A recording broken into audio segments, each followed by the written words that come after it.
Tomorrow, this place will come alive with metalheads, here to worship their metal gods. I'm in heaven. You understand me? I'm in fucking heaven.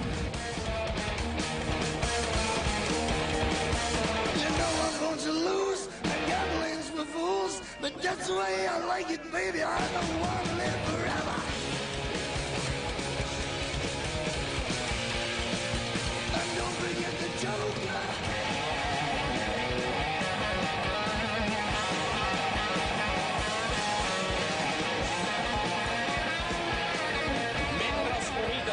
Where are you guys from? From Italy. From Italy, yeah. Salute.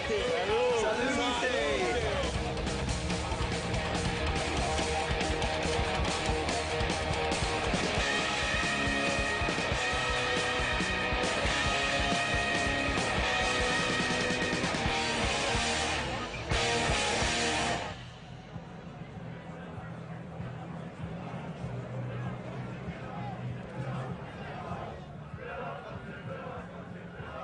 It's the morning of the first full day of music at Wacken. Already, the vast majority of fans are totally hungover. Including me. Looking pretty rough. Don't get too tight, eh? Jesus. Cut me some slack here. Wacken is about more than just the music. It is a veritable feast of everything metal. Here you can find the metal market, metal breakfast, metal karaoke. You can even play a game of heavy metal foosball. Oh, sweet. Can I play? Black metal. Oh, who's that?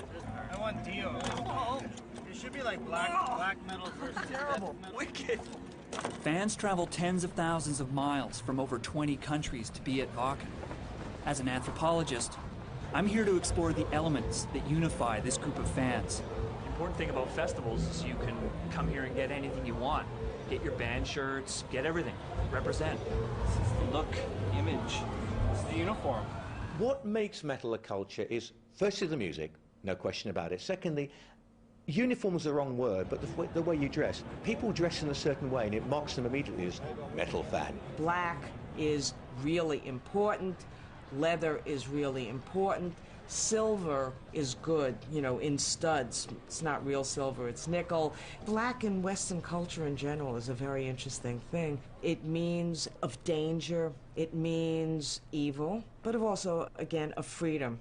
Outside of the light of day where people are not watching you. The kids who like metal look like they like metal. Now it's a little different, but there was a time like everyone had long hair, everyone was in black, everyone had tattoos. I mean, it was just funny. It was like an army of kids. Metal is unified by much more than the way the fans dress. Because mainstream support has come and gone over the past 35 years, metal is kept alive by a dedicated core of fans.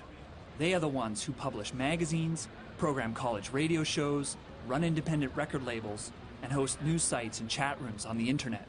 The underground is just a network of friends. You know, just everyone who's participating. Other people help printing up T-shirts. Another one is driving. Another kid is helping out his friends by, you know, coming along and helping load and unload the van, sell the T-shirt. It's a community. Yeah, you know, got us a desire. We have three CDs out. Also on vinyl, of course. True metal. Metal for me is a brotherhood. I think that's what keeps it alive. You know, we pass it on to our younger brothers. We pass it on to our friends. This is a way of life. For me, I wake up, I've got Slayer on the stereo. Before I do anything, you know, some people wake up, they read the paper, they drink coffee. I listen to Slayer, I listen to Testament. I mean, it's in your blood. It's the air that you breathe. It's a substrata of society, as it were, because what attracts heavy metal fans to themselves is a tribal attitude. It's, let's go to a festival, let's enjoy ourselves, and the fact that the outside world doesn't actually understand is fantastic. Which is another thing that I love about it, is like, it's so fucking huge, yet it's like certain people don't even know it exists.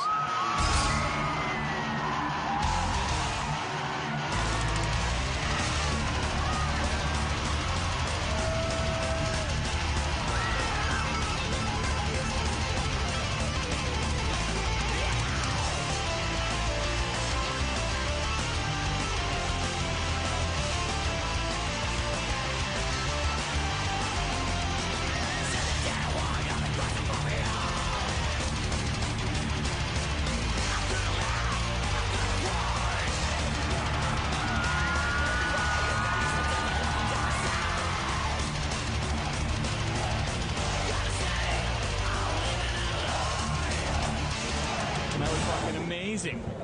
They're one of my favorite bands. To see them in front of 40,000 people, it's a fucking dream come true. Were you? The best show I've ever seen. I was in the pit. I was right in there. That was fucking awesome. That was fucking awesome. Wacken hosts a wide range of metal bands. For the outsider, it's hard to understand how all these bands fall under the same umbrella. Even for the die-hard metal fan, this gets complex, so you might want to take notes. The early metal bands, along with hard rock, shock rock, and punk, gave birth to an abundance of subgenres, each with their own distinct sound, lyrics, and look.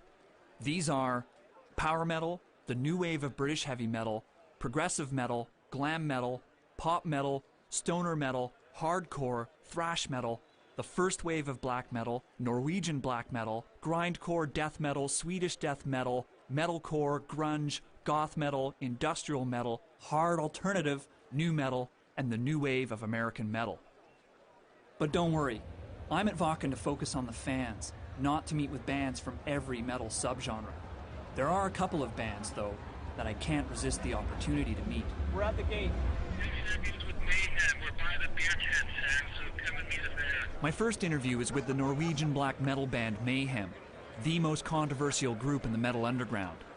The band's former vocalist blew his own brains out with a shotgun, and then his bandmates made necklaces from pieces of his skull. Warning, this interview gets a little weird. You know, we are pretty true to ourselves. We never bargain with our stuff, you know, we just release it. People don't like it, fuck them, you know. That's why we are here. Because Germany sucks for us. We are here to make, you know, a statement saying that, yeah, Mayhem, we rule. We are the fucking best metal band out there. If people don't recognize it, fuck them. We never negotiate or come to terms. Fuck you! You know what I mean?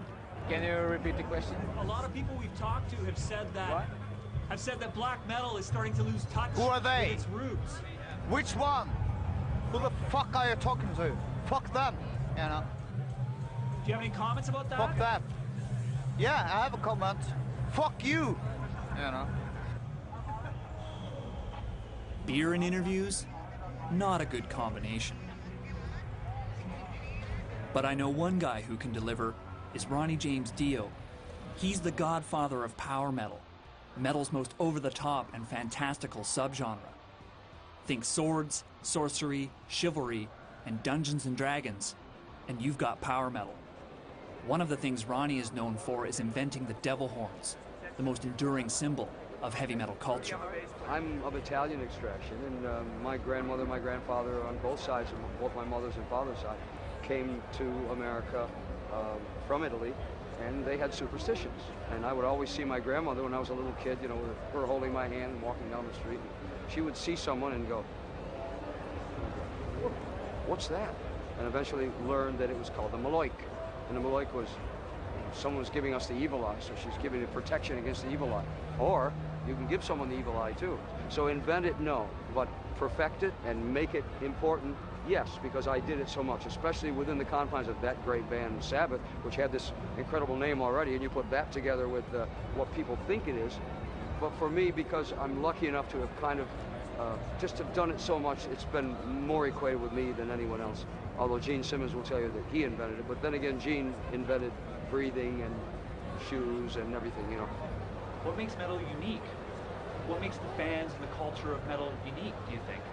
Well, I think it's probably more than anything the fact that it becomes a great big family of people who all share one thing, and that is metal. They just love it, and it's really them against the world. It really is, and I think that's its importance, and that's why it lasts so long. Thanks, guys. Thanks, Ronnie.